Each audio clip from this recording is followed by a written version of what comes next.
신앙 고백하심으로 7월 4일 토요일 아침 예배를 하나님께 드립니다. 나는 전능하신 아버지 하나님, 천지의 창조주를 믿습니다.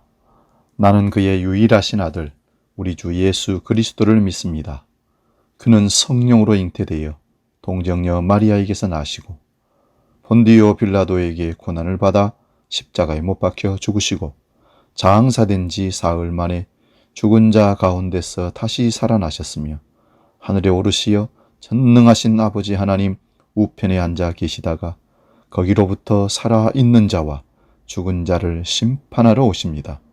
나는 성령을 믿으며 거룩한 공교회와 성도의 교제와 죄를 용서받는 것과 몸의 부활과 영생을 믿습니다.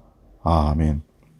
오늘 우리에게 주시는 말씀은 구약성경 창세기 45장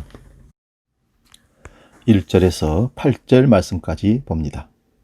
이 말씀을 봉독할 때에 살아계신 하나님의 음성을 들으시기 바랍니다.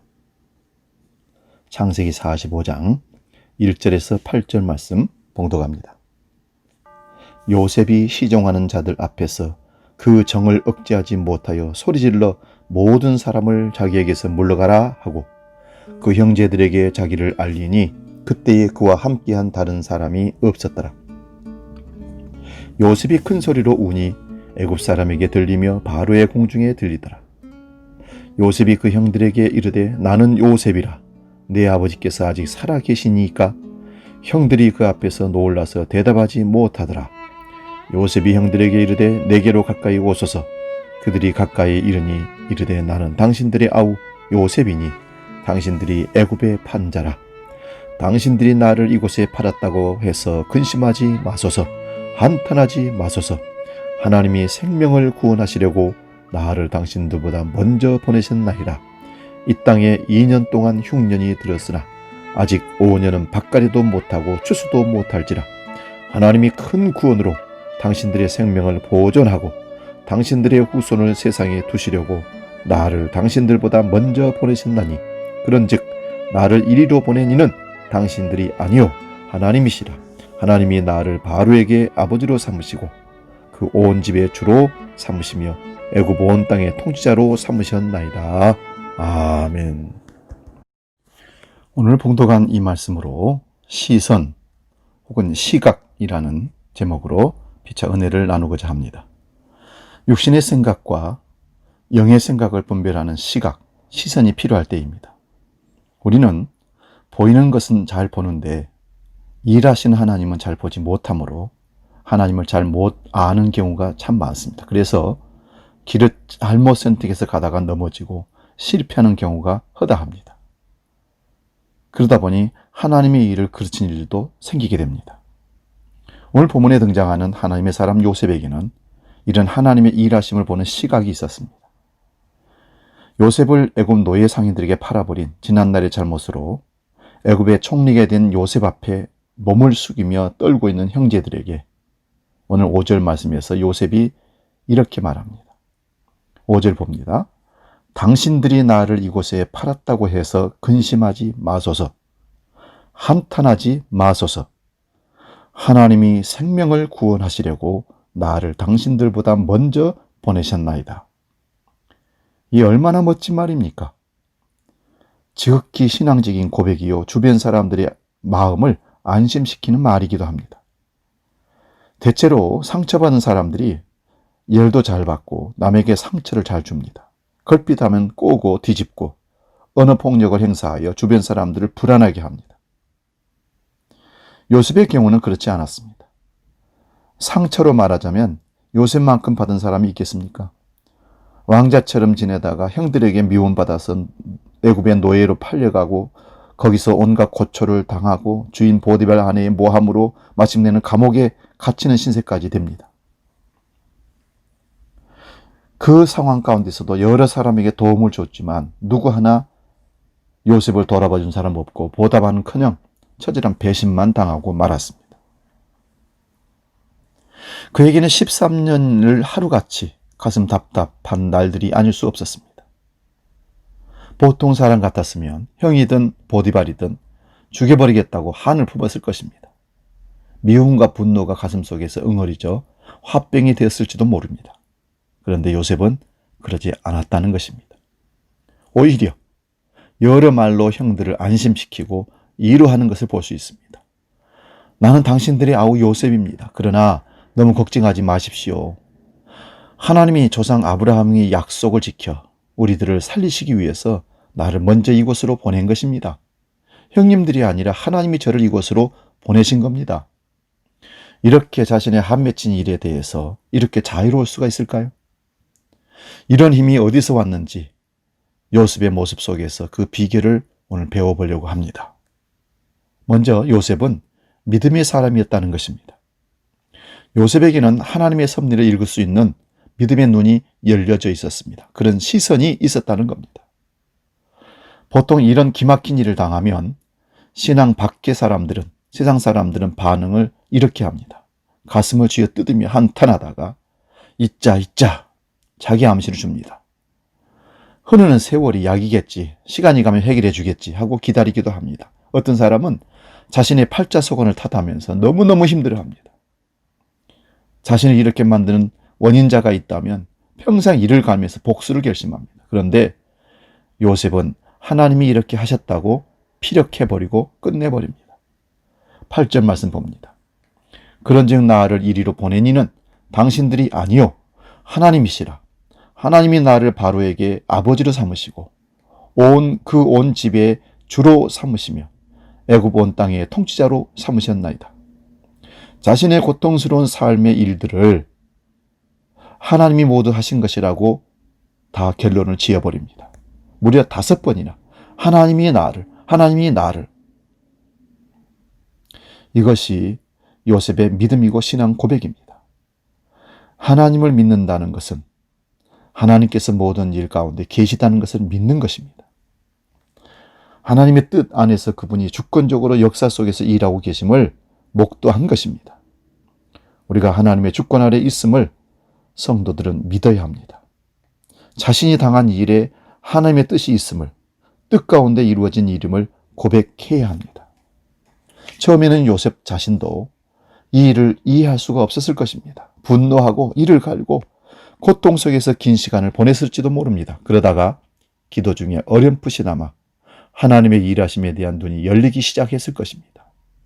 나는 모르겠지만 무언가 하나님께는 나를 향한 뜻이 있을 거야. 지금까지 나를 살려주신 하나님, 그리고 내게 꿈을 주신 하나님이 이렇게 인생이 끝나게 하시지는 않을 거야. 시간이 지나가면서 더 이상 하나님께 그는 묻지 않았을 것입니다. 그 하나님께 자신을 완전히 맡기고 하루하루를 성실하게 살아갑니다. 믿음으로 열심히 살아도 꼬이던 일이 마침내 풀려 뜻을 이루게 합니다. 애굽 총리가 되고 비로소 확실하게 하나님의 섭리를 깨닫게 되었을 것입니다. 이제는 철천지 원수라고 할 수 있는 형들을 만났지만 모두 용서해버리고 말았습니다. 이것이 어떻게 자기의 뜻, 자기 생각대로 가능했겠습니까? 하나님의 뜻을 이루는 과정에서 형들은 단지 도구로 쓰였음을 알게 될 때, 하나님은 당신의 사람들을 다듬어 가실 때 흔히 사람들을 도구로 사용하십니다. 사무엘하 7장 14절에 보면 나는 그에게 아버지가 되고 그는 내게 아들이 되리니 그가 만일 죄를 범하면 내가 사람의 매와 인생의 채찍으로 징계하려니와. 생각이 이 정도까지 미치면 더 이상 사람은 보이지 않습니다. 내 눈앞에 나를 괴롭히고 나를 못살게 굴던 누구는 간데 온데 없이 사라지고 그저 그가 불쌍하고 안되어 보일 뿐입니다. 한 걸음 더 나아가 그 사람을 위해서 기도하게 됩니다. 예수님도 그런 말씀하셨죠. 원수를 미워하지 말고 그 원수를 위하여 기도하라. 불의의 병기 인간 채찍이 아니라 의의 병기 거룩한 도구로 사용되기를, 그래서 요셉은 형들을 끌어안고 입을 맞추고 울 수 있었던 것입니다. 어떤 여자 집사님이 있었는데요. 외모도 괜찮고 똑똑하기도 하고 경우도 바른 사람이었습니다. 다 좋은데 그에게 부족한 것이 하나 있었습니다. 누구에겐가 잘못해놓고 꼭 미안하다는 말을 한 번도 한 적이 없습니다. 제가 잘못입니다. 미안합니다. 이런 얘기를 하지 않습니다. 생전해본 일이 없었다는 겁니다. 그렇게 살던 그가 소화가 잘 안 돼서 병원에 갔더니 종합진찰을 하라고 해서 했는데 의사가 아주 난색을 했답니다. 나중에 알고 보니까 암인데 3개월 정도밖에 살 수 없을 것 같다. 그런 처방이 내려진 겁니다. 이 여집사님은 알았습니다. 그리고 돌아와서 가만히 생각해 보았습니다. 자기 지금까지 살아왔던 인생, 잘못한 일이 너무 많았다는 것입니다. 그래서 전화번호를 찾아가지고 생각나는 사람들보다 안부 전화를 하면서 마음을 아프게 한 거 죄송하다고, 내가 잘못했다고, 용서해달라고 전화를 하기 시작했습니다. 사방에 전화를 걸고 옷장을 열어보니까 한 번도 입었던 적이 없던 옷들로, 또 한두 번 입은 옷들로 옷장에 가득했습니다. 그러면서 그 집사님이 그랬다는 겁니다. 왜 이렇게 옷이 많았던가? 그래서 그 옷을 다 정리해서 치수가 맞을 만한 사람들에게 다 나눠주고, 그리고 또 뭐 줄 거 없나? 그리고는 고아원을 방문하고 양로원을 방문하고 열심히 섬기고 봉사했습니다. 이러는 동안에 마음이 깨끗해지고 홀가분해지면서 죽음을 준비할 수가 있었다고 합니다. 일생 처음으로 행복을 느끼기도 했습니다. 그렇게 자유로울 수가 없었답니다. 그러던 어느 날 병원에서 전화가 왔습니다. 사모님 죄송합니다. 10번도 더 미안하게 죄송합니다. 미안합니다. 암 진단은 오진이었습니다. 위암이 아니고 위궤양인데요. 조금 치료하면 될 것 같습니다. 죄송합니다. 그렇게 이 얘기를 병원에서 했지만 여집사님은 오히려 말하기를, 아니요, 그 오진 때문에 제가 딴 사람이 되고 딴 세상을 살게 되었습니다. 오히려 제가 감사를 드립니다. 그렇게 이 얘기를 했답니다. 여러분, 고난 속에 담긴 하나님의 섭리를 발견하면 어떤 사람이라도 다 용서할 수 있습니다. 우리 5절 다시 한번 봅니다. 당신들이 나를 이곳에 팔았다고 해서 근심하지 마소서, 한탄하지 마소서. 하나님이 생명을 구원하시려고 나를 당신들보다 먼저 보내셨나이다. 이 세계적 기근에 하나님은 성민, 하나님 백성들 먹어 살려 하나님의 구속사를 이루기 위해서 누군가가 필요했습니다. 누군가가 가서 먼저 준비를 해야만 했습니다. 그 도구로 선택된 사람이 요셉이었을 뿐입니다. 그렇게 말고는, 그렇게 하지 않고는 노예가 되지 않고 요셉이 애굽의 총리로 들어갈 수 있는 길이 또 있겠는가? 애굽에 가지 않고, 그가 감옥에 가지 않고 어떻게 술 맡은 관원장을 만나 추천을 받고 바로의 꿈을 해석할 수 있었겠는가? 우리 생각과 조금 다를 뿐이지 정확히 의도되고 계획된 하나님의 일이었습니다. 물론 그렇다고 형들의 잘못이나 부당하게 행했던 그들의 잘못이 다 면죄부가 되어서 없어지는 건 아닙니다. 그런 현실을 부정하는 것은 아니고, 그들은 그들대로 죄가 있고 죄값을 치러야 합니다. 분명히 팔아먹은 형들이 있고 그들이 지은 죄가 있다는 사실, 요셉 자신이 노예가 되어서 여기 와서 죽도록 고생한 것도 현실이고, 그런 가운데서 열심히 성실하게 노력해서 인정받았던 부분도 분명히 부인할 수 없는 사실입니다. 다만 보이는 현상 위에서 큰 하나님의 수레바퀴를 바라보고 하나님이 운행하고 계심을 보는 시선이 있었다는 것입니다. 바꾸어 말하면 동생을 판 형들이 있었고 보디발의 아내가 있었기에 하나님의 작전대로 된 것입니다. 요셉의 순종과 헌신이 없었다면 물론 불가능한 일이었습니다. 이 세상사에서도 성경의 역사에서도 이런 일은 허다합니다. 창세기 50장 20절입니다. 당신들은 나를 해하려 하였으나 하나님은 그것을 선으로 바꾸사 오늘과 같이 많은 백성의 생명을 구원하게 하려 하셨나니. 두 번째, 요셉은 감사의 사람이었습니다. 생각이 여기까지 미치면 이제 감사가 불처럼 일어납니다. 복수가 아니라 일이 잘못된 것을, 뒤틀린 것을 고맙게 여기고, 아, 그렇게 하시려고 나를 그렇게 힘들게 하셨구나. 아, 감사하지. 보통 사람들은 자신에게 일어난 좋은 일에 대해서만 감사합니다. 물론 이런 것까지도 잘 안 되는 사람들도 많기는 합니다. 요셉은 이런 면에서 눈이 열려 있었던 사람입니다. 아니, 마지막 감옥에서의 그 처절한 바닥 생활 속에서도 한 번도 원망하거나 불평하지 않고 성실하게 그 코스를 마칠 수 있었습니다. 이런 과정을 다 지나고 나면 지난 과정 모두가 감사할 수밖에 없는 것입니다. 그래서 우리는 돌아보니 하나님의 은혜였다고 얘기합니다. 여러분, 요셉은 볼 수 없는 것, 그것을 보았기에, 그 시선이 있었기에 할 수 없는 말을 할 수 있었습니다. 과거 내 마음속에 상처로 남아있던 모든 것이 가압류되고 맙니다. 힘들고 어려웠던 순간까지도 다 감사로 남게 바꿔지게 되는 겁니다. 오해라는 글이 있습니다. 하나님이 나를 너무 사랑하심으로 나를 더욱더 주님의 형상 닮게 하시기 위해서 나의 모난 부분을 깎으실 때 하나님은 그것을 사랑이라 부르지만 나는 그것을 고난이라고 부릅니다. 하나님이 나를 너무 사랑하심으로 나를 아버지 나라로 인도하시기 위해 낮은 마음과 넓은 마음을 갖게 하시려고 좁은 길로 인도하시는 것, 하나님은 그것을 은혜로 부르지만 나는 그것을 연단이라고 부릅니다. 사탄이 나와 하나님의 관계를 질투하여 나를 하나님에게서 멀어지게 하기 위해서 나에게 물질의 부함과 세상의 즐거움을 풍족히 불어 넣어 주었을 때 하나님은 그것을 시험이라고 부르지만 나는 그것을 축복이라고 불렀습니다. 세상의 시선으로 하나님의 아들들을 바라보기에 그렇게 하나님의 계획과 뜻을 오해하고 잘못 받아들일 때가 많습니다. 하나님의 시선으로 하나님의 계획하심과 하나님의 뜻하심을 깨달을 수 있도록 나의 아둔하고 어두운 눈을 밝혀 주옵소서.